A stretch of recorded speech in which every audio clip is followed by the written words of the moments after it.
25 లక్షలు కావాలని బ్లాక్మెయిల్ చేసిన నలుగురు ప్రాణాలు తీసిన రిపోర్టర్లు. రాష్ట్ర వ్యాప్తంగా సంచలనం సృష్టించిన టంగుటూరు గ్రామంలో ముగ్గురు కొడుకులను హత్య చేసి తాను ఆత్మహత్య చేసుకున్న ఘటనలో అసలు కారణాలను పోలీసులు వెల్లడించారు.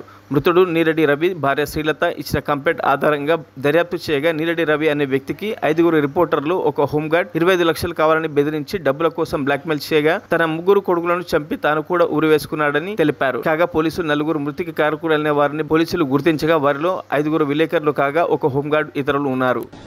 కొంత గొడవ జరుగుతున్న క్రమంలో కొంతమంది పత్రికా విలేకరులు మా దగ్గర నుంచి ఉన్న ఒక హోంగార్డ్ కూడా ఇతనికి ఈ విషయాన్ని బయట పెడతాము లేకపోతే ఈ అతను బ్లాక్మెయిల్ లాగా చేసి ఒక పరిస్థితి క్రియేట్ అయింది.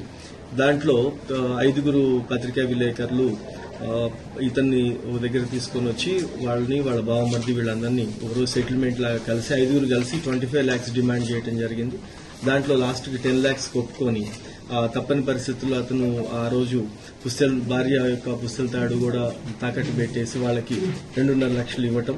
దాని తర్వాత వెంటనే అతను నెక్స్ట్ కొద్ది రోజుల్లో పిల్లల్ని చనిపోవటం జరిగింది.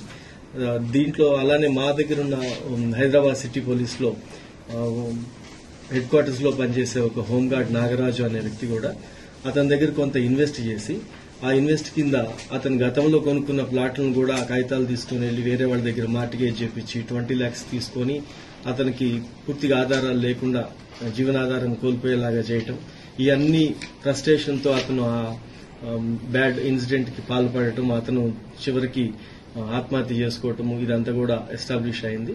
ఈ కేసులో ఇప్పటి వరకు తెలిసిన దాని ప్రకారము మన శంకర్పల్లి విలేకరులు ఏబిఎన్ నుంచి శ్రీను, ఈనాడు నుంచి శ్రీనివాస్, నమస్తే తెలంగాణ నుంచి మహేష్, సాక్షి నుంచి ప్రవీణ్, తర్వాత వార్తా నుంచి శ్రీనివాస్ రెడ్డి, ఈ 5 వ్యక్తులు ఆ రోజు వెళ్లిన దాని మీద ఫస్ట్ నుంచి పేర్లు వచ్చాయి.